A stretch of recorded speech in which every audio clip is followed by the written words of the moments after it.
this is a really extraordinary pleasure in the Spotlight series, not only because we are spotlighting two individuals, but also because there is just a tremendous content expertise here that comes from an area that we don't usually spotlight here. And oftentimes we spotlight people that have done a lot of work in the intercultural area, that have done work from the diversity, equity, inclusion work from a corporate perspective.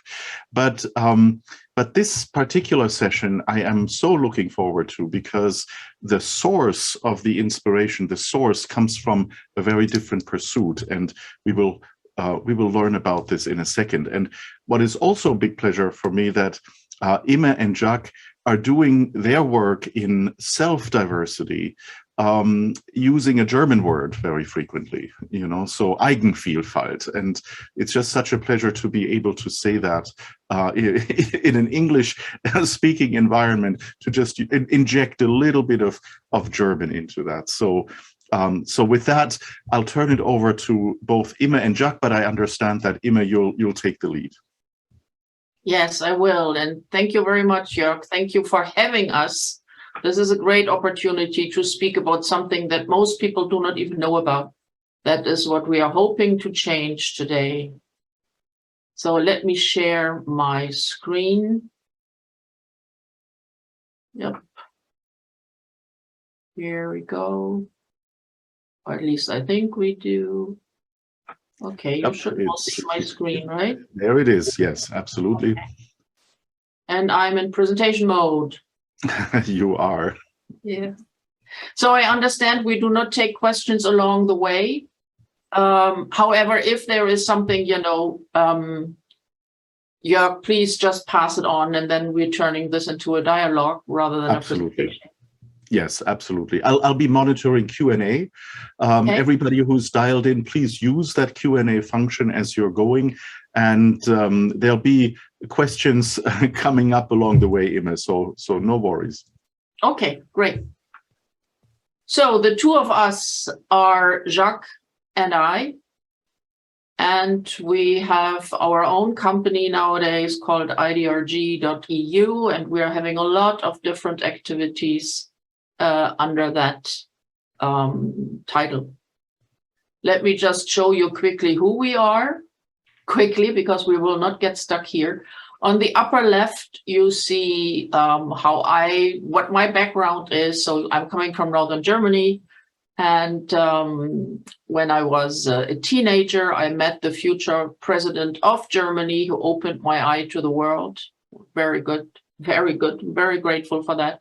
Later, I met the founder of the studies of animal behavior, Konrad Lorenz, and then one of his students, Irenäus Eibel-Eibelsfeld, who transferred those studies into the studies of human behavior. In the meantime, Jacques, from the upper right, born and raised in Quebec in very cold winters, which we experienced, or I experienced also later on. Then he moved to Raleigh, North Carolina, always working on biocontrol and agriculture. So where the two green lines come together, this is where our lives joined. This is now 40 years ago at University Zurich in Switzerland. And now you follow the yellow line to the left. This is where we received our training in what we nowadays call eigenvielfalt or self-diversity, was training by the Swiss government. With the training, we moved first to Madagascar, then to West Africa, and now you go through the curve. We created our own company in Canada, worked a lot with Canadian First Nations, started the first training program that we ourselves developed for the Canadian Army, for schools and kindergartens, and also courses, public courses that were organized by the Museums of Civilization in Canada. After that, we became advisors to the Canadian government with the mandate to not only work in Canada, but also represent Canada within NAFTA and OECD. Nowadays, we live in Germany. However, we work worldwide. These are just some of the countries where we work on, those flags. And we have our own workshop here in Bremen, where we continue to teach self-diversity. So what turns yellow here, what gets a yellow frame, is the parts that we are talking about today.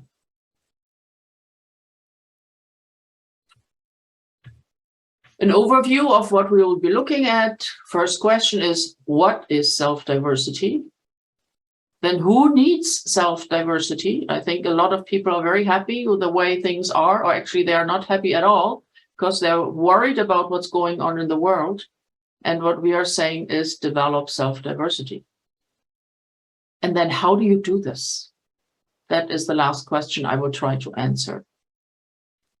So quick answer is, what is self-diversity? It is a personal mosaic of socio-psychological competencies. Who needs it? Well, self-diversity is the socialization in globalization. Oh, I have a spelling error in there, sorry. So hence, all people need it. And then how to develop self-diversity? Self-diversity combines the traits that we are born with experiences we make. So let's start with the self. What is self-diversity? I've put a smiley here so that you guys don't think I'm talking about Easter eggs. So let me take the smiley away. And this is supposed to represent a head. And the gray circles in the head are the behaviors that we are born with. So they are genetically fixed in us. Then at a certain age during pregnancy, around 3 to 4 months, we start collecting experiences that come at us all lifelong from all sides, and nowadays are very, very colorful because the world has turned multicultural. We will not find any more areas in the world that have not been in contact with the rest of the world in any form or shape. The question is, what comes next? And this what comes next when we are children, we do not really control, right? We are very, very little. And it's our environment that decides if we are going to be raised monoculturally, multiculturally, or into self-diversity. So for somebody who has these colorful experiences to become monocultural, it really takes a strict discipline from the outside, meaning from parents, teachers, neighbors, family as such. And what happens when you tell little kids, no, don't, you basically take away the experiences they have made. And what is left behind is what Jacques and I call scar tissue in the brain. Now, such scar tissue has been made visible already when we talk about people who have suffered PTSD or who suffer PTSD. The younger we are, the younger our brain is, the heavier the effect is on us. So we don't really wonder why people who are monocultural react so aggressively when they are confronted to change. It's psychological trauma that they are not getting through. So if we look at people who are multicultural or left multicultural, they are confronted from their environment with the helplessness of the adults. Teachers don't really know how to deal with them anymore, how to manage the complexity. Parents don't know, and so on. That means they have a lack of guidance, which I think should also be considered neglect. Because children have questions, children want support, children want guidance, should get guidance, and if they don't receive it, I see that as neglect. And that leads to this very, very excited state of mind that we have nowadays, really around the world, but especially in the multicultural societies. We need to take the next step. And this next step is that people start building with the experiences they make. So we have two inputs. We have what we are born with, and we have all the experience that comes at us all lifelong, which then science calls cross-culture. So when we start building with our experience, science talks about cross-culture. We now talk about self-diversity because it's not just about cultural aspects. There's way more that goes into self-diversity. But what people need to construct themselves is guidance. How do you do that? And if you receive that guidance over a lifetime, you're building such a mosaic of your own traits and experiences. And that is the training that we received by the Swiss government, meaning from the very colorful experiences to building with it. So it's that middle step that we were trained into. And now, many, many years later, we each have developed our own mosaic, and Jacques' mosaic obviously looks different than mine. This would be the one how I describe mine, this picture. So who needs self-diversity? There was a time when people believed in monoculture, and the way of living and thinking was very limited to certain behaviors. That means for everything we wanted to do, there's one right and everything else is wrong. From that, we moved to a multicultural society. And I think this is exactly, this picture shows well what I mean. Everybody mingles, mixes and mingles. And it's difficult for people to even represent who they are, what they want to be respected for, but also what they assume responsibility for. So what we envision, or how we try to show what cross-culture is this behavior of Sterlings.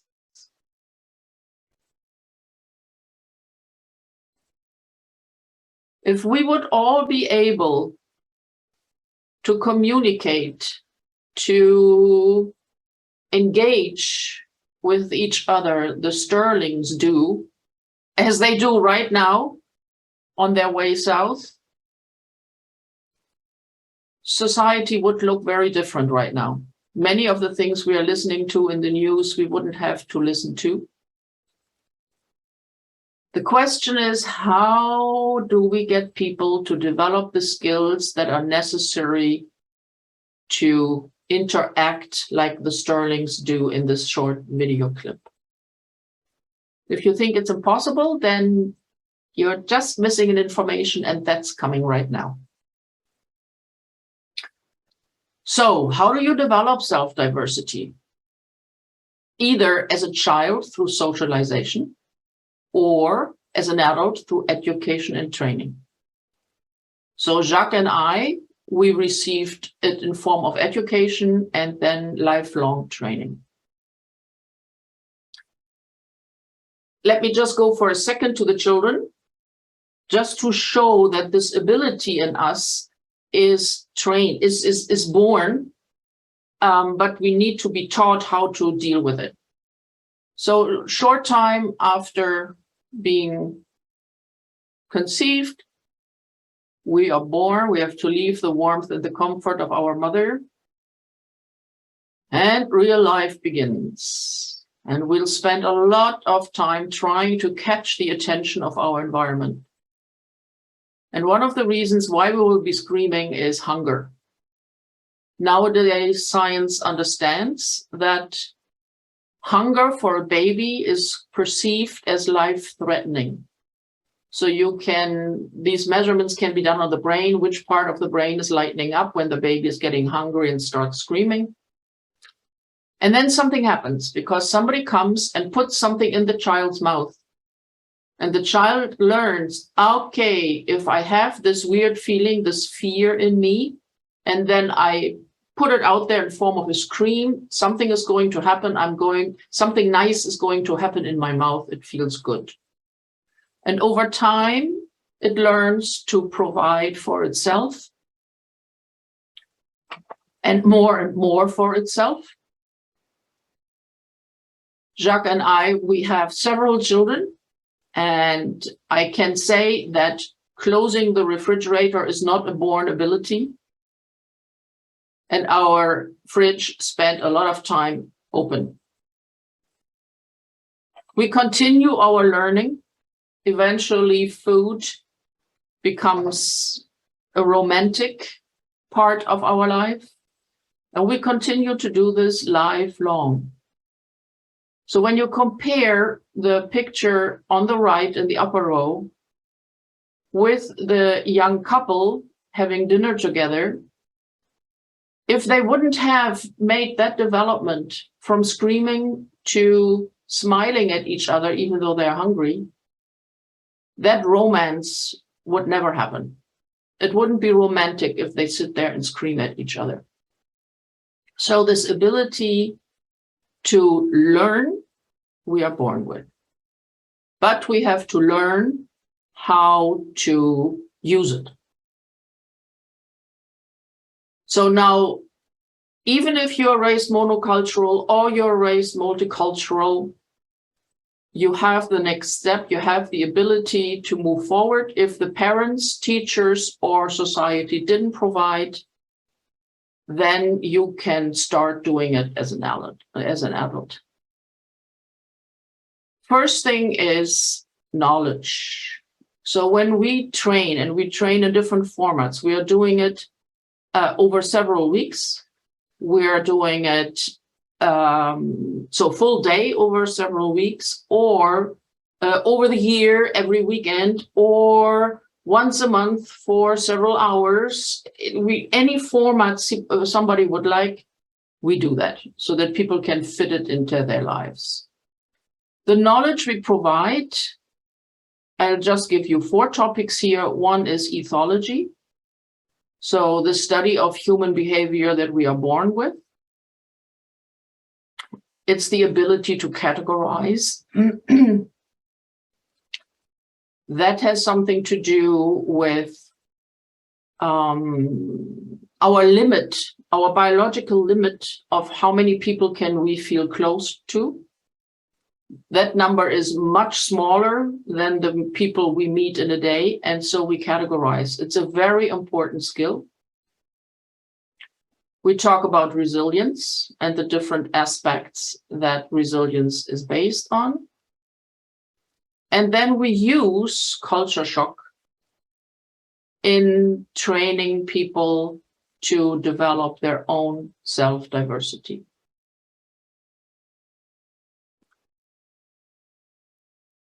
In that, we put always 4 people together. Sometimes people also come and just say, I want to try it out. And then they come as a couple and they try it out. It's nice.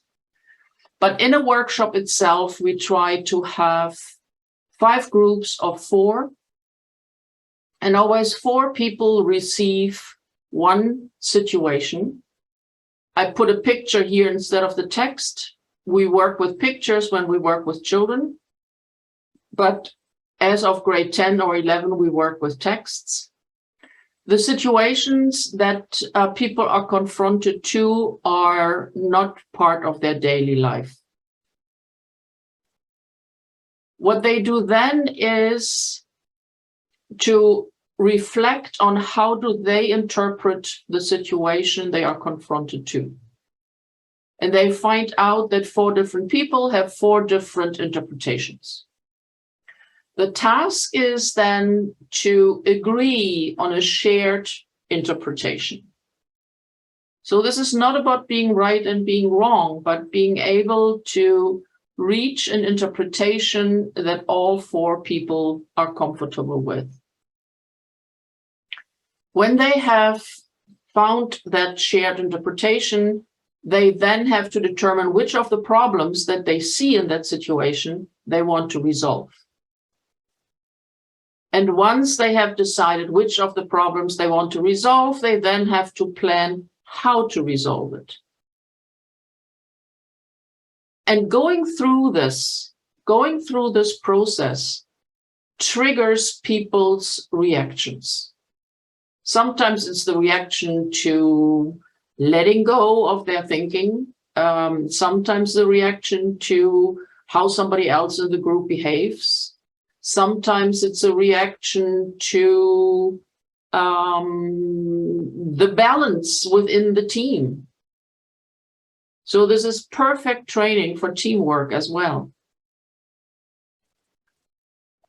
So when this has been reached and they have a plan on how to solve the problem they have selected, jointly selected, they then go into a role game. That means they present to the other four groups the interpretation of the situation they were given and how they resolved the problem. After that starts auto-reflection.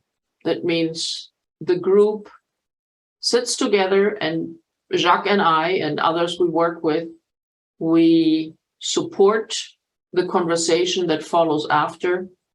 It's the reflection of, what did this do with me? Why would I have thought the situation, or why would I have interpreted the situation differently? Why have I seen different problems than the others? And then really, how does it feel to be in the situation? So through the role game, we are taking the people deep into what they are actually experiencing, what they are feeling. And during the conversation after, the reflection after, comes really, this is the building process where people work on placing the many experiences that they have made with themselves into the mosaic that they either start building that day or have already started building previously. So this training is not something that you do once. It's like, doing sports. It's not going to help you to go jogging once for 100 meters. But if you do it regularly, you become a really good runner. That was a quick overview of what we are doing in self-diversity. And I actually think I'm already coming to my last slide. Yes, I do.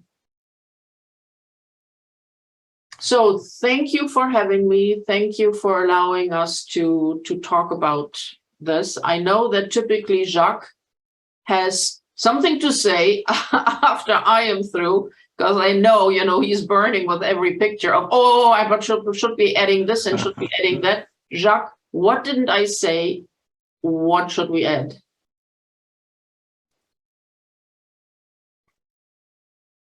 And Jacques, yes, put yourself off mute.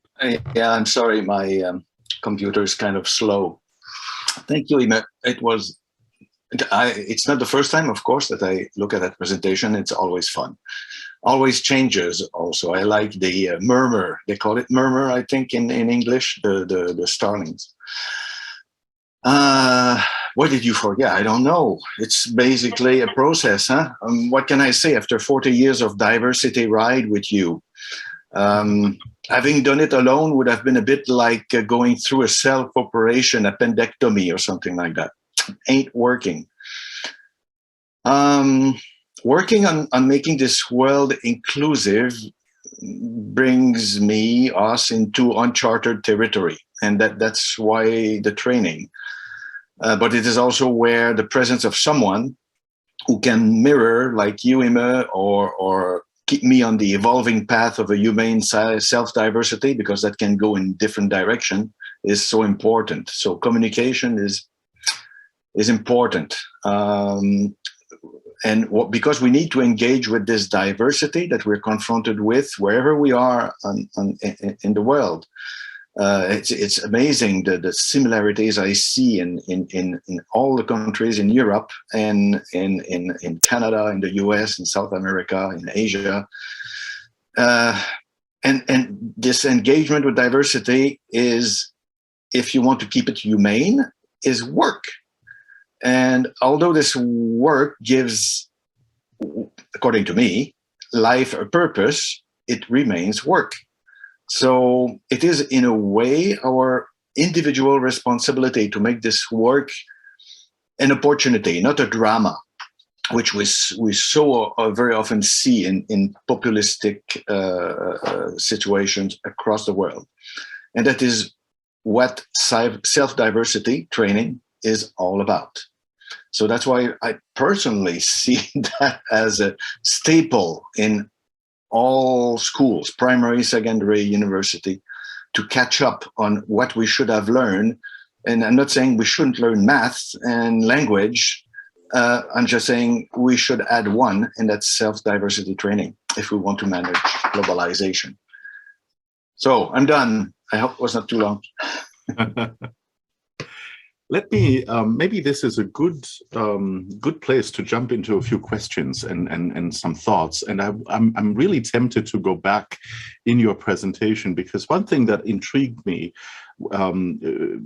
is really that this approach addresses, significant challenges that we see, right, in society, in organizations, even in the attempts to address diversity that many organizations are investing in today, and yet it's not always producing good results. And I think your approach actually addresses some of the weaknesses that I'm observing in conventional ways of addressing this topic.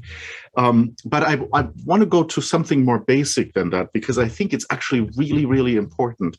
It seems to me that you're saying that diversity or monoculturalism, which is oftentimes what we assume, even our language gives us that, right? It gives us these, similarity by nationality, for example, or something. It gives us these categories for people, and categorization is on here. But it seems to me that you're saying diversity is the natural state, not some sort of cultural homogeneity. Yes. Yes, let me just go back here to this one. I think this, this is the slide where, right, you take away the diversity, which I consider as incredibly brutal towards children, but also towards adults. Yeah. But it's typically not even done with a mean intention. Mm-hmm. So people who raise their kids monoculturally, when they tell them, no, don't do this and don't do that, and this not either, and this not either, they don't really do it because they want to hurt their child, but they think it is a way of making their child succeed in life. Mm-hmm. Well, in fact, I think it's doing the opposite, because the pain that a child feels when it starts experimenting with life, the pain that it feels when it is sometimes very harshly disciplined and prevented from doing something which is not dangerous, and it is nothing mean. It is just, it doesn't seem to fit some kind of rules that the child doesn't even know anything about. Mm-hmm. I think this is the pain that we nowadays see in society, and where we see adults carrying that pain, getting really, really wild. I mean, I think sometimes an example helps. So if we think about punctuality, Mm-hmm. so just that thematic, you can see strong differences. If you've been corrected strongly when you were a child because you were 5 minutes late, then it becomes part of you. And when you see somebody else who does not have this plus minus 5 minutes punctuality, it's very difficult not to apply a value. First, not to be hurt, and then not to pass the message, you've hurt me. Of course, Mm-hmm. not directly like that, but you will reprimand the other as you were reprimanded as a child. Mm-hmm. So, and this variation there is very funny, because So we were in Switzerland for many years. There it's plus minus 5 minutes. In Germany, which is also very punctual, it's plus minus 10. You won't be disciplined if you're plus minus 10, but over that, you're running into trouble. I don't know, in Canada, what you would say, plus minus 15, probably. There are countries where it's plus minus half an hour. And then I speak with some of our friends and they say, what do you mean plus minus half an hour? For us, it's plus minus 2 hours. So, right. And it is like we said earlier, there is no truth. You just have to navigate. And to navigate and to engage with diversity means training. Because if you're monoculture, automatically you'll be hurt if somebody is 10 minutes late and you're expecting 5. So if you don't train this, it's like math. You won't be able to do the math that you need to have. I love that example. I mean, it's a really basic example to some degree. Do you see that also? And when you talked about multicultural societies, right, and this struggle, the confusion that it unlocks in a sense, and I'm projecting here a little bit. Do you see this play out in the senses of identity that people cultivate? Because it seems to me that what is known as, I'm putting this in air quotes, this idea of identity politics and affirmation of certain identities, that's almost what you describe exactly in that progression. Yeah. I think there is a misunderstanding in society, in general, misunderstanding about multiculturalism. Mm-hmm. Multiculturalism does not mean everybody can do everything everywhere all the time. As humans, we do need a certain form of structure. So my dog doesn't need structure to find her food. She finds it with the nose, no matter where I put the food, and she really doesn't matter where it is as long as she gets it. For me, this is different. If I get up in the morning and my kitchen and my bathroom have changed place and I can't find my coffee, I'm going to be very, very delayed in starting my day. So we do need to have a certain amount of structure, something that we can trust, also then to find back in the other. This social elasticity, maybe I can call it like this, mm-hmm. of being able, as Jacques just described it, to deal with 1 minute delay or 5, 10, 15, 20. It helps us to manage our own emotions, our own reactions, if we have an idea of what to expect from the other. So if everybody does everything everywhere all the time, that is not enough structure for us. And on the other hand, we need to be able to be comfortable with the situations that come towards us. So that's a question of then self-confidence, of self-trust. Do I trust that I can deal with the situations that are coming my way? Or am I nervous, anxious about it? And if I'm nervous and anxious about it, then that leads to this excited situation where all of a sudden people demand rules mm-hmm. for typically others, not so much for themselves. Yeah. And rules on or are trying to impose structures or change structures, right? I mean, so then you get into a natural state of social conflict almost. Yes. And I think this is exactly what we are seeing right now worldwide. And I think it is also what is being abused by certain people, mm-hmm. by certain people in business, but definitely by people in politics. Some world leaders are absolutely exploiting the insecurity that many people feel. And instead of leading everybody forward into this self-responsible self-diversity, where I then also show to the outside who I am, and I also assume responsibility for it. And Jacques, you just mentioned nations earlier.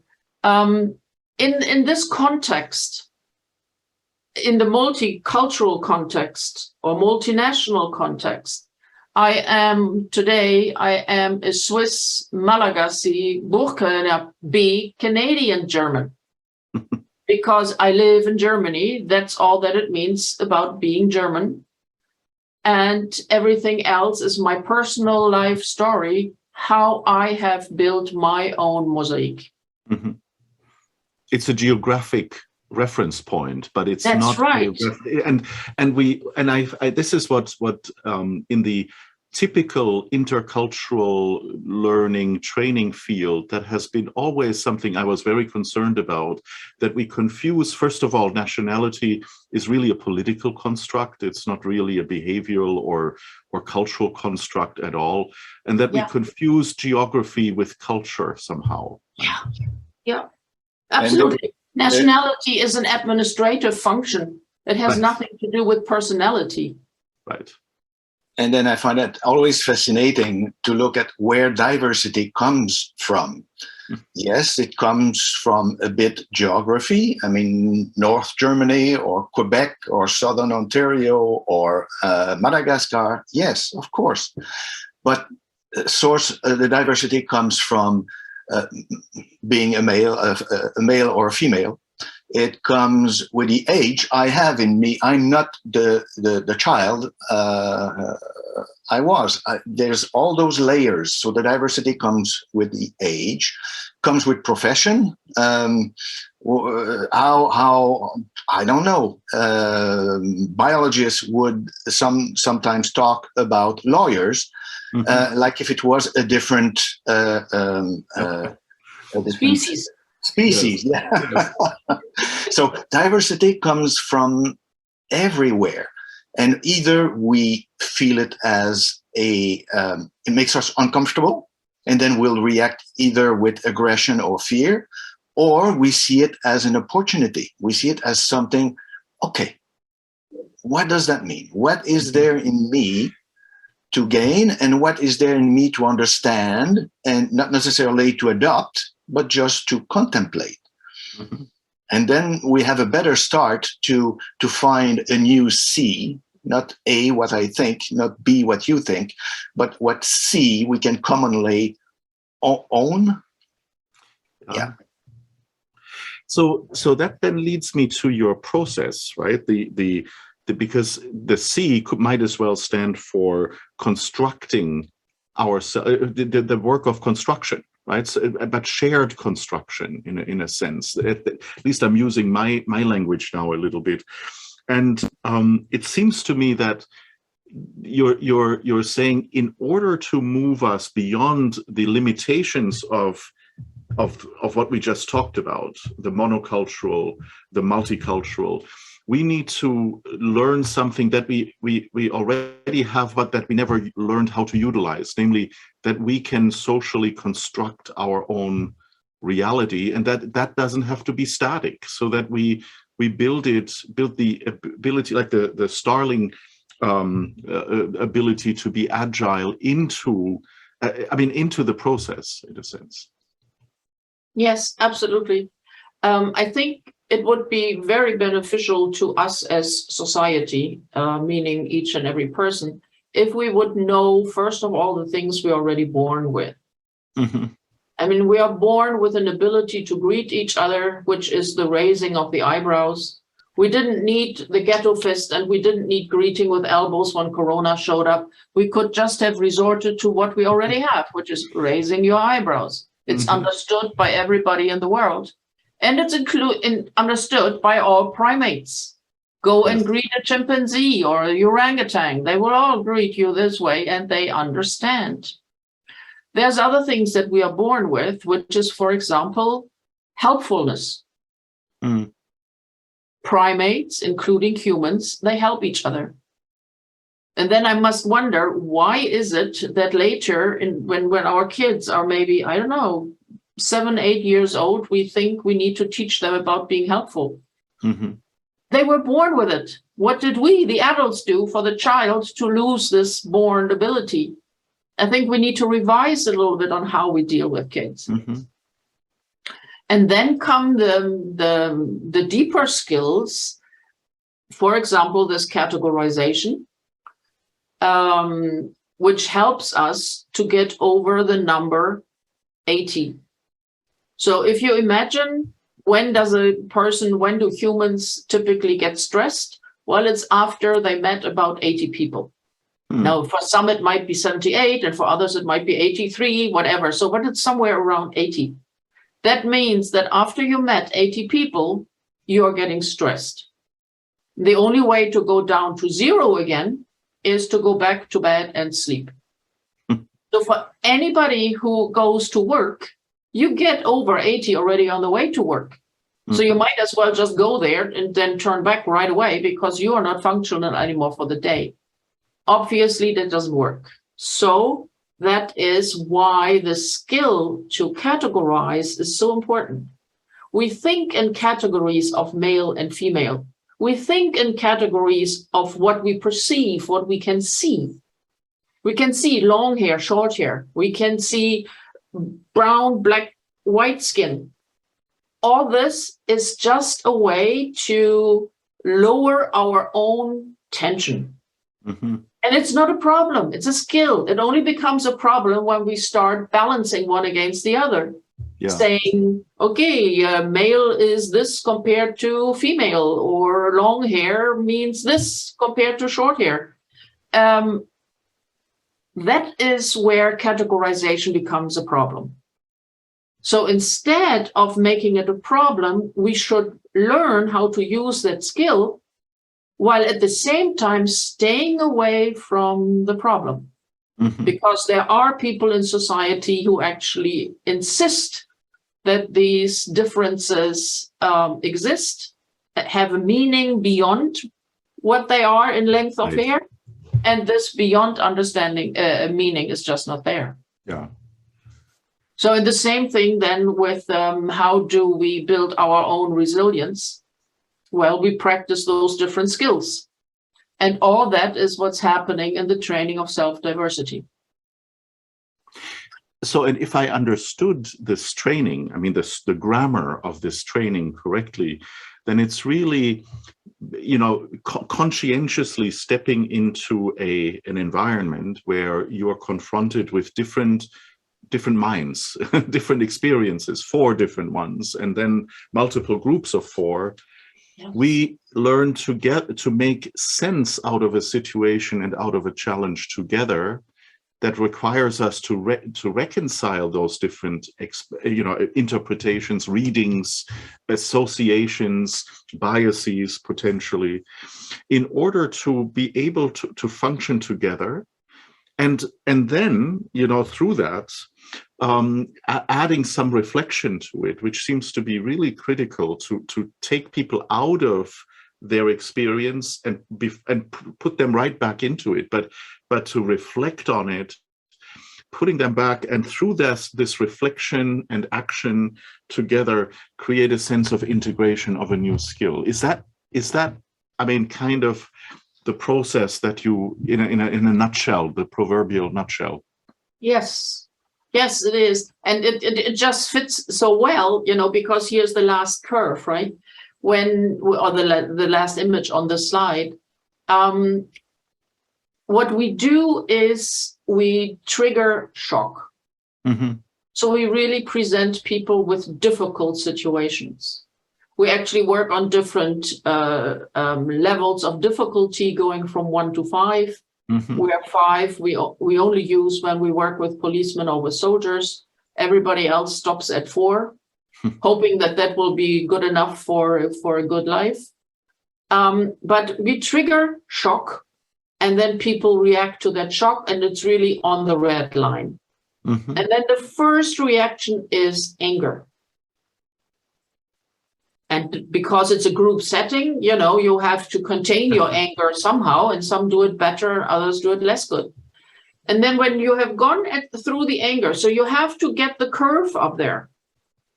And when you are around the curve, the first sensation you have is helplessness. Mhm. And we make people aware of it because typically we just zoom through this curve in life so fast we don't notice those phases. So we make people aware of, okay, this moment of anger, this is normal, that's fine. You just have to find a way to manage it, and you find that way because you practice it. Mhm. Same as with helplessness. The feeling of helplessness in Germany is not very well seen in socialization. So people kind of jump over it, but it is still there. They are just not aware of it.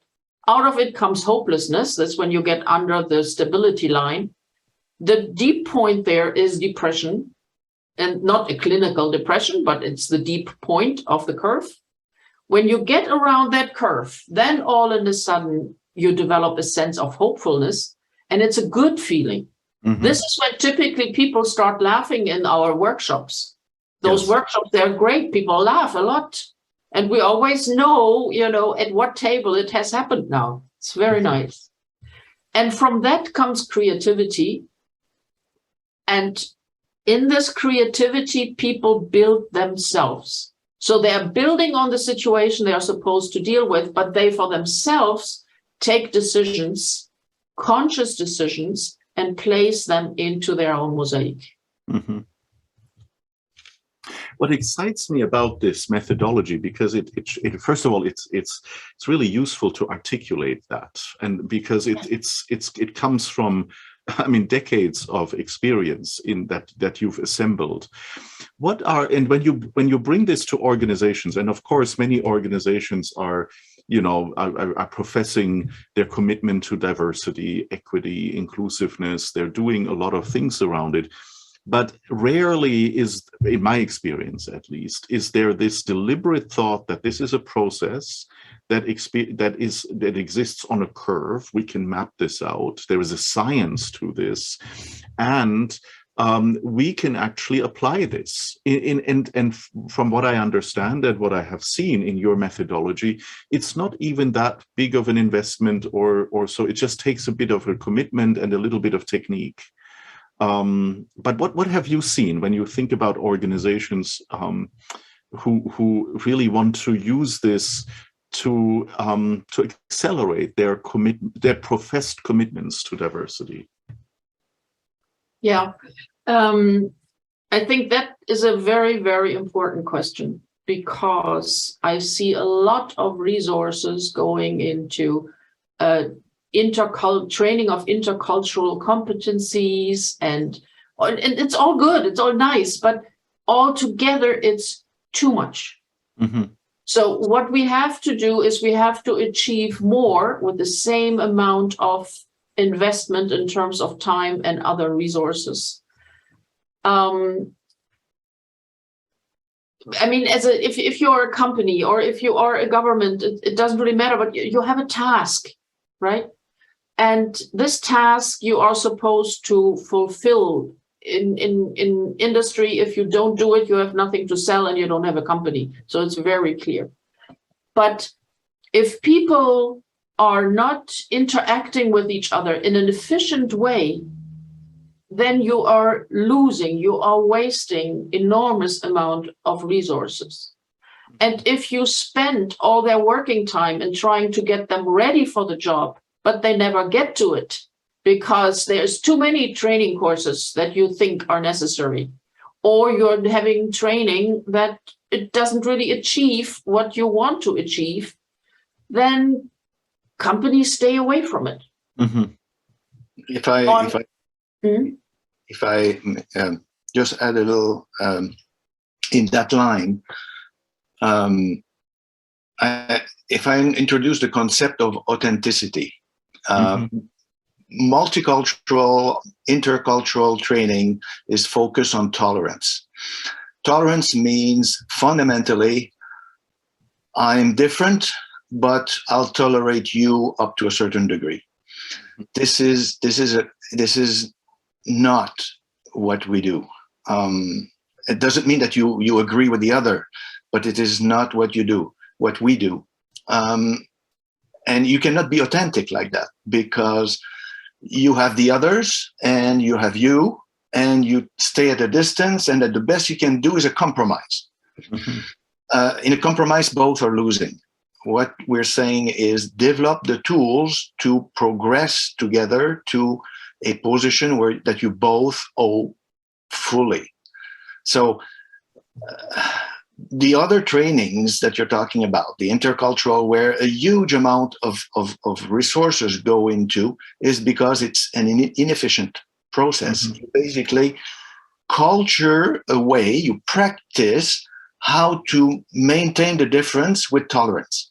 Mhm. And I'm sorry, you cannot be authentic with that. I love that, because you have also just defined culture as a process, as a practice, right? Culture is a practice. Yeah. And most people don't look or operationalize culture that way at all.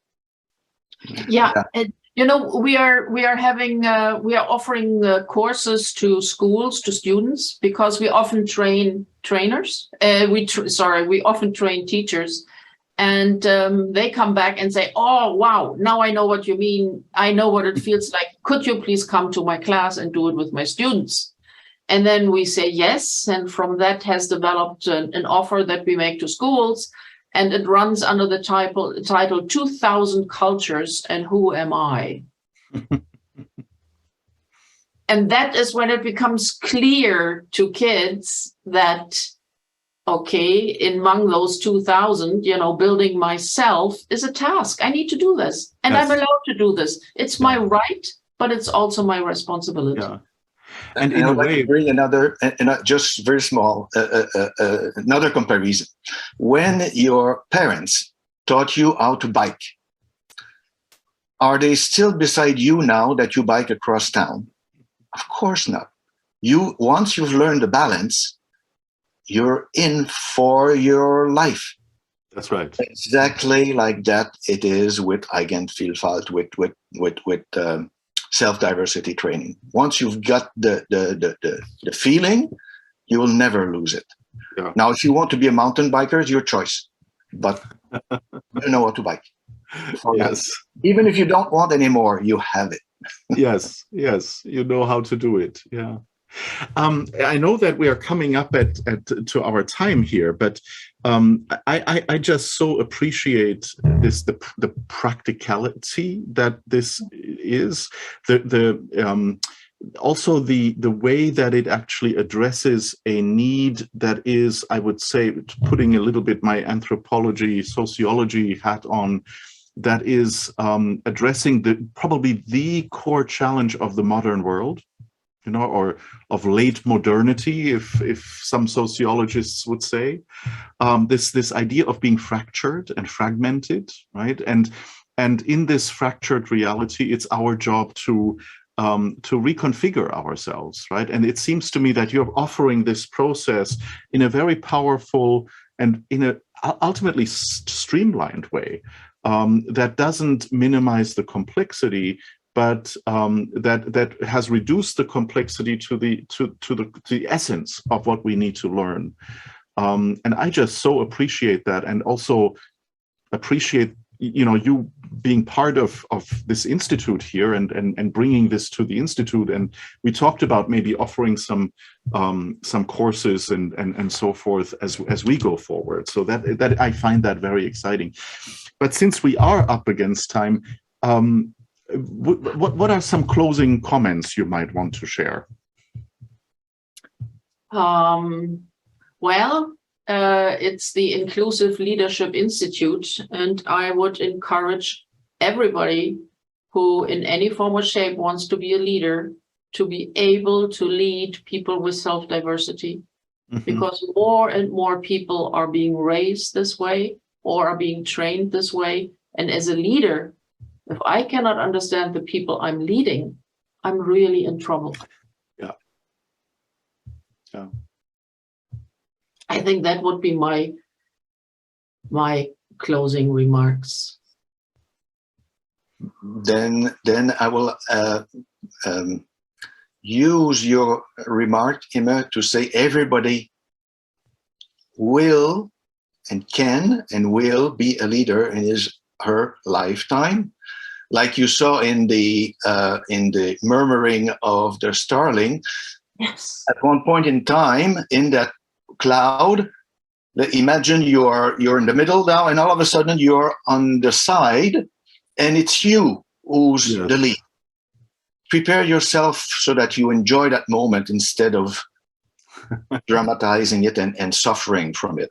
Yes. That's self-diversity training. That's beautiful. We need to recognize that moment and then enjoy it. Yes, absolutely. And not fail the ones around us. Yes. Yes. Yeah. Thank you for playing that image again. It's really stunning. It is. By the way, nowadays it's also understood how the birds manage that. Each and every bird actually observes the 6 neighbors it has all the time and adjusts to those 6. Wow. Now there is a big lesson in that. Right? Yeah, let's see if we can manage 6. Let's see if we can get there. That's right. Well, Yeah. I want to thank you. Thank you for your time and for sharing your wisdom and this approach with us. And certainly there is more to come. So thank you, Imme, and thank you, Jacques.